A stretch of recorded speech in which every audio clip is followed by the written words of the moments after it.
What is up, everyone? Welcome back to CageChat MMA. We are here to, of course, pre the UFC Las Vegas. We are in Vegas, not a pay-per-view, not the T-Mobile Arena like we was at last week, but also not in the Apex like we was the week before that. We have got a crowd. We're at the Virgin Hotels, I believe they are, the Virgin Island Hotels in Las Vegas, of course. And it's a fantastic card. It's a good card. It's a better card than what we've seen at the Apex. Of course, it's not the pay-per-view cards. It's a very solid on-the-road card. It's probably not better than London or Paris, although those were some of the best or some of the first cards that we've seen outside of the Apex and outside of the pay-per-view models that had been on the road. But it feels like there's some good matchups on here. Of course, there were some that we lost, like Anthony Smith, Jamahal Hill, because obviously Jamahal Hill filled in to go fight Glover Teixeira and become the light heavyweight champion. And you look at it and you go, good names on here, like Petr, Merab Dvalishvili. We'll talk about the main event, of course, and the fights on the main card. We'll speak about those. You go, good names, fantastic names, good matchup. Then you see Volkov on the card and Romanov. You go, oh, tasty little co-main event there. Someone could really, establish themselves. Big win, big knockout in that fight. You look at Cryder's band, you go, oh, this fight was meant to be up to 2 weeks ago. It's now at 2:15 at a catch weight bout because obviously they've cut weight prior, and it's a short turnaround for both of them. And you go, oh, well, there's a little bit of needle here. Obviously, Ryan Spann pretty pissed off that he lost the opportunity to fight and have that main event 2 weeks ago. And you see saying the Merbab on this card, you see Rafael Sancho versus Daily Grant, you go, oh, potential fight tonight.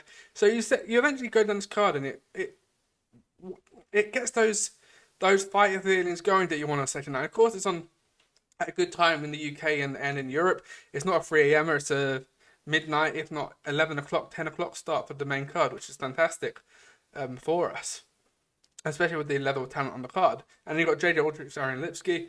You're going, oh, Tyson Nam on the card. You do go down this card, and it does just get that feeling going, especially after what we had last week with obviously Shevchenko losing the belt and John Jones showing why he's the greatest of all time. It's just a nice addition and a small complimentary card to follow that. But let's go back to the main event. Now, do make sure to hit that subscribe button or follow button if you're watching on Facebook. Do make sure to hit us up at CageChat MMA across Twitter, Instagram, and TikTok, where we'll be doing news daily, of course, and just stay up to date with everything that's going on in the UFC, outside the UFC, with Bellator, Cage Wars, etc. So do make sure to go hit those up. But Petr versus Merab Dvalishvili. Now, not only is this a big fight in the Bantamweight division, it's become quite a bit of a personal fight. It's become a bit of a fight with a bit of need or a bit of grit there. And of course, they have their political minds and differences going into this. Of course, Merab's coming in there with the Russian sort of motivation that, especially with him being from Georgia. I don't know entirely the history of the difference between Georgia and Russia, but of course, you follow on Twitter, and there's a fantastic Georgian MMA expert on there. His name's passed me, but he's always on there, and it's understandable why. It's very understandable why Merab Dvalishvili is having this mindset going that Petr's not a good person. He's associating with this and that, and it's added some nice fuel to the fire. If you're looking at it from a purely sporting aspect, of course, the Merab and the Georgian people, there's a lot more riding on there, and you saw that in Merab's media day. He has come out and been quite very vocal about his thoughts about Petr and how he's using this fight to have to win for both his people and the Ukrainian people that he's in support with. And of course, with the conflict that's going on there in Ukraine with Russia also. And Petr, of course, he's reacted to that, which is within his right, but he's also got more on the line to just those circumstances. Of course, they come off the fight off the back of 2 losses here. 2 close losses as well. He's also 1-3 in his last fight. Obviously, that loss to Aljamain Sterling, which went down as a DQ. The first one, he came back with a fantastic win against Corey Sandhagen, and then, of course, he lost 2 split decisions against Aljamain Sterling in the rematch, and of course, Sean O'Malley. Now, I thought Sean O'Malley won that one. I think Aljamain Sterling also won the 5th fight, if I remember, with a lot more dominance, although I haven't seen it for a while, so maybe my mind would be changed with that. But I definitely thought Sean O'Malley done enough to win the fight against Petr back in Abu Dhabi at UFC 280 last year. So Petr, again, after that fight as well, he felt a bit, maybe the UFC's not pushing him in the right way, maybe decisions are outside of the control, and because he's not getting the rub of the green, maybe it's something against him personally. I don't know if that's the case. I doubt that's the case. But he didn't come up with, the most glowing of references to the UFC, let's say. But he needs to get back in the win column tonight. Merab is no mug. He's he's a problem for this division, for everyone other than the champion. I mean, he's probably a problem for the champion also, but of course their teammates and their friends, they're not going to cross paths, which is going to make things difficult. And we'll discuss why later on in the video. But Petr needs to get back in the win column. One, he's the former Bantamweight champion. It wasn't too long ago we were thinking he is the future of this division. Beat Jose Aldo back in 2020. Obviously had the DQ, but he was, convincingly winning that fight against Aljamain Sterling in the first one. And you're thinking, he had a slow start against Corey Sandhagen, but he put on a good performance against Sandhagen also and went the distance with him. So you're thinking he's beaten 3 of the top competitors there. Obviously, it didn't go his way when he had the unification bout. And obviously, Aljamain Sterling has since beaten him, and he's going to be fighting Henry Cejudo. Also, he had a win against TJ Dillashaw in between those as well. But he's fighting Henry Cejudo next, which if he beats Henry Cejudo, he's probably beating the greatest bantamweight champion of all time. It's either him or Dominic Cruz, isn't it? Let's be honest. He's beaten one of the best flyweights ever. I think Demetrius Johnson, with the body of work, still is the best flyweight we've ever seen. His name gets missed off a lot of lists when it comes to greatest of all times and some of the best ever. Again, probably due to his size and maybe sometimes his competition. He didn't quite have the John Jones level of competition, the Khabib level of competition, the Anderson Silva level of competition. But he had so many records and probably still does have a lot of records. Of course, he was the original flyweight, wasn't he? And it took Cejudo 2 chances to beat him. But again, if Aljamain gets a win over Henry Cejudo, it spices things up. Equally, if Henry Cejudo beats Aljamain Sterling, it, revitalizes the division and makes a Petr win tonight even more important, because Henry Cejudo versus Petr is an interesting fight, but also gives Petr another way in. But it's a really interesting fight to look at, because Petr, especially this being 5 rounds as well, Petr is a slow starter in round 1. I don't know what it is about him. He never seems to get off the ground quickly. And if he does that against Merab Dvalishvili, he's going to get punished tremendously, because we've seen what Merab's pressure is like. We've seen what Merab's takedowns are like. We saw it against Jose Aldo, quite annoyingly against Jose Aldo, because I didn't feel like he did much against Jose Aldo to get the win. He didn't, he nullified Jose Aldo's leg kicks and what Jose Aldo is best at, and that's what you have to do in this game. You have to nullify your opponent's attacks, and then you win the fight. But I didn't feel like we saw enough of him against Jose Aldo, and especially against a legend like Jose Aldo, you want to see maybe a more emphatic win, maybe a finish, maybe a submission. And we didn't see that, so we got left a little bit with a sour taste in the mouth, especially with Jose Aldo retiring after that, and obviously following down the line, TJ Dillashaw having that shoulder injury. If you detail it back really, TJ Dillashaw steps out of that fight. We'd probably get Jose Aldo versus Aljamain Sterling for the title, and that would be a better walk away from the sport for Jose Aldo. We might have seen him on the Brazil card if things have gone the right way, but it's just ifs, buts and maybes, isn't it? But Merab had a very good win. And if Petr starts slowly, he's already going to be a round down. And I'm concerned that Merab puts on such a pressure on him in that first round because he starts slowly, that he will never get that back. He will never be able to recharge. We saw it in the Jose Aldo fight. Petr had a bit of a slow first round, but he managed to claw it back in round 4 because of Jose Aldo. He hasn't got the best wrestling there, but he has got a good gas tank. He's fantastic with his striking. And again, he did take that fight on short notice, let's not forget, with the opening of the pandemic back up again. It felt like there was, he capitalised on Jose Aldo's downfall more so than, and he did put on a good performance against Jose Aldo, let's not forget. But Jose Aldo, his gas tank went before his body did or his mind did, so he wasn't able to capitalise on that. And Jan did a great job of capitalising on Jose Aldo's tiredness. But Petr, if he does that tonight, I think he finds himself in deep waters. I mean, we've seen Merab Dvalishvili get knocked out twice in the first round against Marlon Moraes, come back and win the fight via knockout himself. So we know Merab's got heart. We know Merab's got a gas tank. We know he's got the ability. I think he's got the most takedowns in the bantamweight division history, which is phenomenal. And sometimes you can have this way with fighters. There's one fight, I believe it might be Cody Starman. If not, it would have been John Dodson, where he just picked him up about 15 times in the fight. I think he got the record for the most takedowns in a fight. In a 3-round fight, maybe just in the division, if not the whole of the UFC.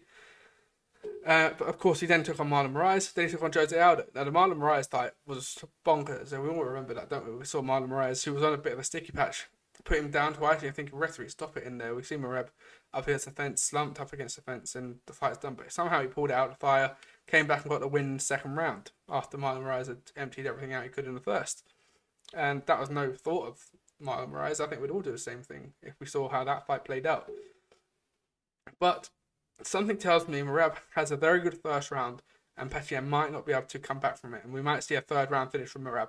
If he gets his hands on Petr, it's going to be a long night for him, because we know what his pressure is like up against the cage.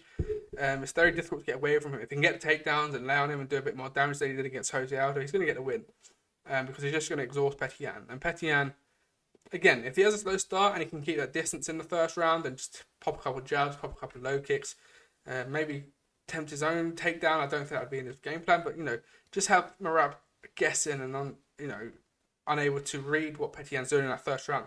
Even if it's a slow first round, he can have that, and he can start pushing the pace second, third, and putting his game plan in there to go the distance. Because there is we haven't seen Merab in round 4 or round 5 yet, so there is a possibility and we haven't seen Petr in round 4 and round 5. If Petr can drag him to that, and maybe let Merab's gas tank maybe extinguish, I don't know if that is something, again, because we haven't seen it, it'd be interesting to see what Merab's like in round 4 and round 5. And if Petr can take him there, then maybe the fight's in Petr's, it's Petr's fight to lose. But I also think, if Merab can do what Merab done against Jose Aldo to Petr, he can also, squeeze it out for 5 rounds and make it look quite a painful watch maybe. But for him, a win is all that's needed. And then he's back in, he's in there with a title shot then, really. Or probably Sean O'Malley. I'd have to fight Sean O'Malley just because of the nature of the Bantamweight division. But let's have a look at the tail of the tape. Of course, 16-4 against 15-4. Similar records. Petr does have 1 inch height advantage, but he does lose a 1 inch reach advantage. And also, of course, Merab's got a 2-year age advantage on the former champ. Now, look at him. We wouldn't think Petr's 30. It feels like he's 34, 35, don't he? He's been in this game a long time, and he's been at the top of the game for a good 4 years now since he's been top 5. Obviously, it's been 3 years since he's been the champion. But it's a really good main event, a really tough one to predict, because you can see the intricacies going from either end. Like for when Petr beat Uriah Faber, let's not forget. He did some fantastic body work and put a beating on Uriah Faber. Now, of course, Faber was 39-40 on the latter end of his career, but Merab's got to be careful with Merab trying to get some to get a cage, and Young can get the clinch work in there, do some body damage, and exhaust the gas tank in there. Go for those livers, go for the solar plexus, and tire out Merab. Then maybe Merab can't do what he did against Jose Aldo against Petr. But you would have thought if Jose Aldo couldn't do that, then maybe Yang can't either. But then again, that's not how MMA works, is it? It's a really, really intriguing fight.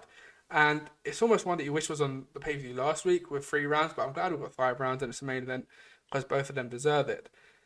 Now, the winner, of course, we know May 6th, I believe it is, UFC 288, that Cejudo and Aljamain Sterling are fighting, of course, for the Bantamweight title. So the win tonight, what does that mean for them? Because the winner, if it's Merab, he's not going to fight Sterling. And Sterling, obviously, isn't going to go down weight. He has to go up to featherweight if he's going to relinquish the belt for Merab. But then there's also, we've got to find out what happens between Volkanovski and Yair. So it's not directly, Aljamain Sterling goes into the title fight for that. And then we've also got to work out what happens with Volkanovski and Islam Makhachev. Because there's also talk about a rematch with those two as well.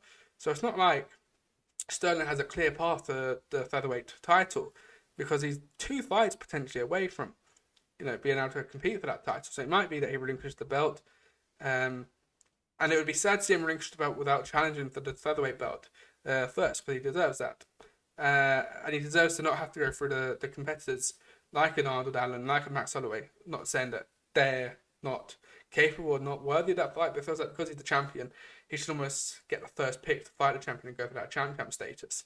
But again, that might not happen now till next March.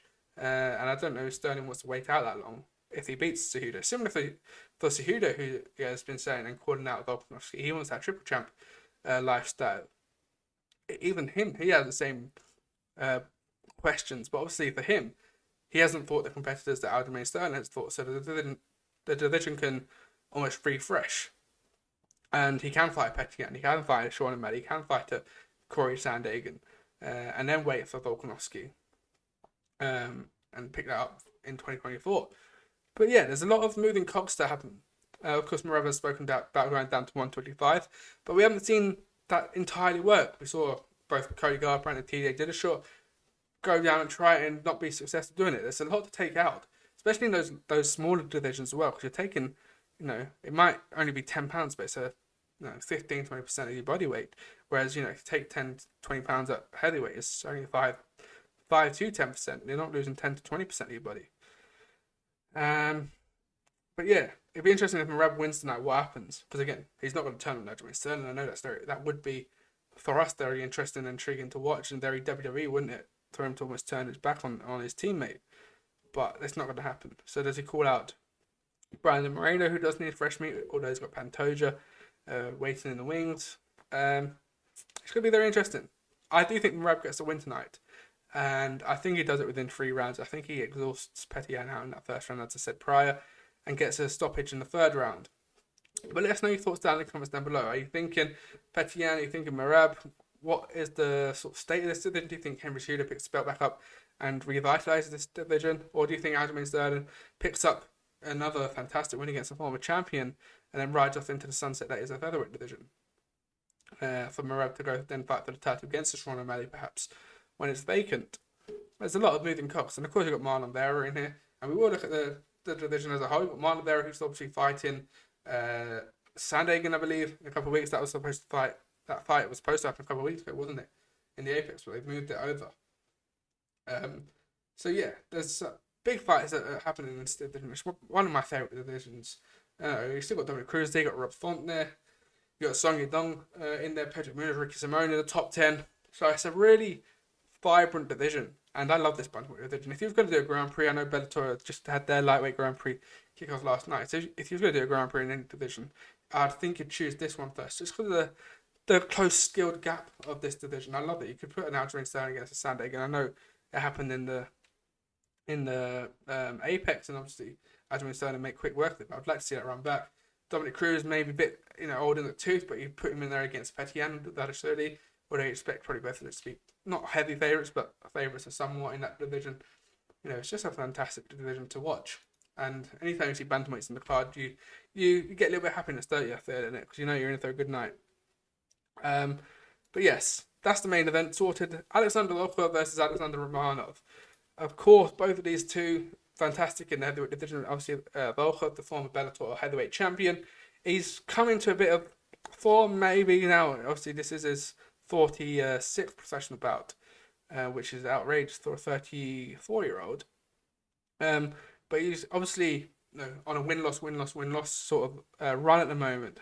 His last time he put back-to-back wins together was Walt Harris and Alice Rother in 2 fights in which he had a very slow start in the first round, pulled it back in the second. I believe Walt Harris and Otherin both had chances where they could have finished him, but they never capitalised on that. If I remember correctly. But he's 2-2 in his last 4 losses against Cyril Gane and Tom Aspinall. Obviously, a former title challenger, a former interim champion holder, of course, in Cyril Gane. And Aspinall, who is someone we expect to be holding a belt or fighting for the belt within the next 1 month. Of course, he's had his knee injury, which has put him out for almost a year. But if we see him in the summer, a Volkov character would be who you'd be expecting him to see go in there against maybe a Rosenstruck, maybe a Tybur, or someone of that record, that 10 to sort of 5 record.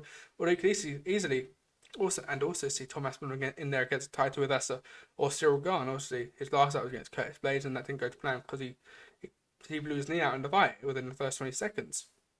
But tonight, Volkov, he's looking to pounce on that win that he had in 2022 against Rosenstruck, where he did get a first round finish. He went the distance with Marcin Tybura. Romanov also went the distance with Marcin Tybura, but was on the receiving end of the majority decision loss, which he will want to get back. His first loss, of course, in his professional career, 16-1. And, he's got knockouts against Chase Sherman, Jared Vanderveer, Marcos Rodriguez de Lima. He submitted. He also submitted Roque Martinez in his UFC debut.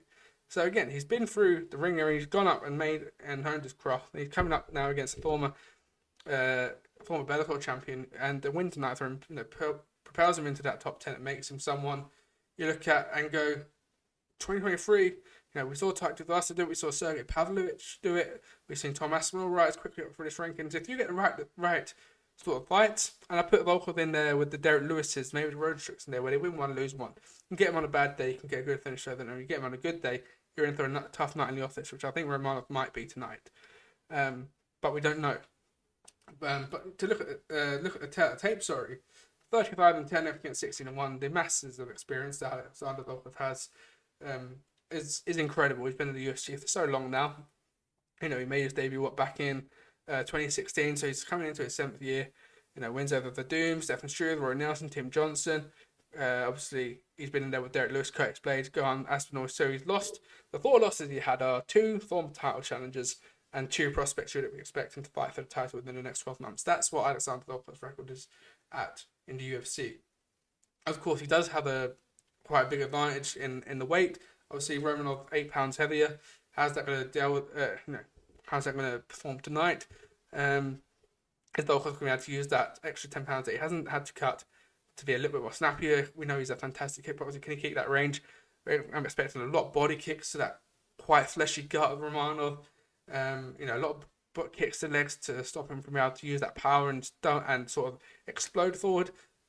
Maybe push him up against the cage. This is Romanov. I'm expecting maybe to push Volkov up against the cage, try and get those double legs, pick him up, put him down, and maybe get submission there or some heavy ground and pound. We don't know. But that would be what I'd be expecting. Obviously, a 5-inch reach advantage there for Alexandr Volkov, and he's got 2 years age gap on him also. And you've just seen there, Romanov 32 years of age. Of course, he's a little bit newer to the UFC, but you would expect. It doesn't feel like there's only 2 years difference. You feel like Volkov's this old elder statesman at 38, 39, and maybe Romanov is this young 25, 26, 27 prospect coming through. But there's only 2 years between them. But obviously, the difference in experience is very vast. But I do think Volkov gets the job done. I think it's nice to see him in a 3-round fight because I think Rosenstruck might have been a 5-round fight, or at least promoted as a 5-round fight. Tom Aspinall definitely was. Tybura would have been 3-round on the pay-per-view. So, it's nice to have a 3-round fight tonight for Volkov. But I think he can get the job done. If he can keep the distance between him and Romanov, he gets the job done very easily. But yeah, expect a few body kicks and some red patches around the liver, around the thigh, and around the calf of Romanov tonight. I think he gets it done by decision, Alexandr Volkov. And we see a little bit of not a skill gap, but a bit of a level to this game, so to speak, from Volkov. Now, Nikita Krylov versus Ryan Spann. Of course, this fight was supposed to happen 2 weeks ago at 2:05. It's supposed to be the main event. But of course, Nikita Krylov had food poisoning by all accounts. I was reading his media day earlier today. And of course, no fridges in his hotel room. You would have thought the UFC would, one, either provide the fridge, or 2, there would be communication there to say, oh, okay, you've got food for fight day or fight after you rehydrate, and after weighing, you've got that food to rehydrate and re-nourish yourself, etc. You would have thought there'd be a conversation there where it's, either kept in, especially with it being at the Apex, it's kept here, you come and collect it, not to eradicate any sort of potential harm with the food, 1 being contaminated, and 2, going off or whatever, depending on what the food is, of course. But it happens in the sport, and it's a shame it happened, because obviously we didn't find out until the main card that the fight was off. And I reckon that pissed Ryan Spann off a little bit. Of course, again, in his media day, he said it's business as usual. I get paid whether he turns up or not on Saturday night, meaning tonight. But I think it would have angered him a little bit, because he almost lost out on payday. And he certainly would have lost out on his win. He might have got 50% of this show money because he showed up. It was out of his control. But who knows? We don't know what the agreement is there, personally. But I think Ryan Spann is going to be a dangerous animal tonight. I think he's going to want to put a show on again. It's a 3-round fight, so they don't need to worry about those extra 2 rounds of gas that they need, so they can leave it all out in the 3 rounds that they have. And I think that means Ryan Spann can get the job done. Again, Nikita Krylov is a dangerous animal. We saw what he did against Gustafsson and Ozdemir. Of course, he knocked out Gustafsson back in July in London. And then he put on a good beating against Volkov and Ozdemir. So he has been in there with good competitors. He's lost to Ankalaev, the former challenger, of course, and he's been in there with Paul Craig. He's lost to Glover Teixeira and Jan Blachowicz. So similar to Volkov, the people he's lost to in the last 4 years have been, or 5 years, have been the top level guys. Now he's beaten OSP. We don't know where OSP is at, although in 2019 he was still somewhat of that name value, whereas now he's a bit more in that Gustafsson mold, whereas you're bringing out the legend for one more sort of thing. With all due respect, he beat Johnny Walker, but Johnny Walker was at that time where, again, even him, he was winning 1, losing 1, putting on performance there. And I think Oh, sorry, I'm thinking Ryan Spann, obviously, who obviously has a win over Johnny Walker, but a loss over Johnny Walker, but he also hurt Johnny Walker in that first round, and obviously Walker, bit down his mouthpiece and showed some heart and got the knockout victory very soon after that, after Ryan Spann almost, had exhausted his power. But back to Krylov, yes. He's been in there with some of the very best. He's been in there with title challengers. He's beaten title challengers, and Gustafsson knows them in now. And tonight's going to be an important fight. It's going to be a very good fight because, to go back to Ryan Spann, knocked out Dominic Reyes with that jab back in November of last year. Has wins over Ian Cutelaba, Misha Serkinov, Sam Alvey, Devin Clark, Antonio Ruggiero Nogueira, Emiliano Sordi, former PFL champion. Let's not forget. Fantastic. I think he was the 2021 champion, if not 2019, because obviously he didn't have one during the pandemic. But yeah, he's got some good names on the record. And obviously, the loss to Johnny Walker, he could have definitely won that. And then he got submitted to Anthony Smith, who's also a challenger, a former challenger. So he's been in there with some of the very best. And recently, I think it was after Dominic Reyes won one, he said, "Oh, I've actually put camps together for this one. I've actually been training for this one recently. I've been doing it, or previously I've been doing it by myself and almost just going off the top of the dome sort of thing. Whereas now he's put camps in place. He's training out of Fortress MMA. He's doing it properly now. I think he gets the win. I think he gets the win in quite devastating fashion, possibly in the first round or second round KO. But I think we're going to see a different side of Ryan Spann, a professional Ryan Spann, so to speak, because he is putting in the time and the money and the effort to train. I'm not saying you give them any sort of drawbacks on not doing that previously. He just didn't know, or maybe he wasn't able to do so financially. But yeah, I think we're going to see a Ryan Spann that's going to awaken the light heavyweight division up. And of course, it's been again. I think when two fighters in the same division are fighting at catchweight, I think it does have a bearing on their rankings. But there's an argument to say it didn't happen to 205, so you can't. If Ryan Spann beats him, you can't push him up the rankings, etc. But I think you're able to do that if you're fighting a fellow ranked person in the same circumstances. But yeah, I'm going to go with Ryan Spann to get the job done. And that leaves us moving on nicely now to Said Nurmagomedov against Jonathan Martinez. Again, as I said, for the main event, Bantamweight division always brings the best fights at the moment and the most competitive fights. This is a fantastic fight. Nurmagomedov, we know how skillful he is, how capable he is. Wins against Said Yakub. Romanov again finished him by a guillotine choke back in December. Was a fantastic win. Douglas Silva de Andrade's not submitted Cody Starman. Has a loss against Jaime Barcelos, but he's beaten Ricardo Ramos. And obviously beat Justin Scoggins on his UFC debut. He's got some good wins on his record. And at 16-2, he's going to look to extend that to 17-2 and push himself in even higher into those bantamweight rankings now. But Jonathan Martinez, again, very fun fighter to watch. A very flashy, vibrant, energetic fighter to watch. Again, sometimes, and I'd probably put Nurmagomedov, they can be methodical. There's beauty in the art of being methodical, of putting your arm here, especially if you're a jiu-jitsu expert or a wrestler. There's a sadistic joy out of doing the methodical things, but sometimes you've got to put on a show. And Jonathan Martinez certainly puts on a show. He's coming in there with a 4-fight win streak. Most recently against Cub Swanson, if you remember, he beat Cub Swanson by leg kicks in a fantastic display back in October. He's got a win against Vince Morales, Alejandro Perez. So of course he has spent time in the flyweight division, but he's back up at bantamweight. He's got a loss against David Grant, who's fighting tonight, Andre Ewell. So again, he's been in and around that top 15, that top 20. And a win tonight will certainly push him in there. Probably sneaks him into the top 15. I haven't seen the division off the top of my head from 11 downwards, but a win over Nurmagomedov in the form that Nurmagomedov's in certainly gives you some sort of argument for a top 15 spot. But I do think Said Nurmagomedov gets the job done tonight. In my opinion, I think he gets it done by submission, and I think he gets a similar win to what he did on the last time he showed out.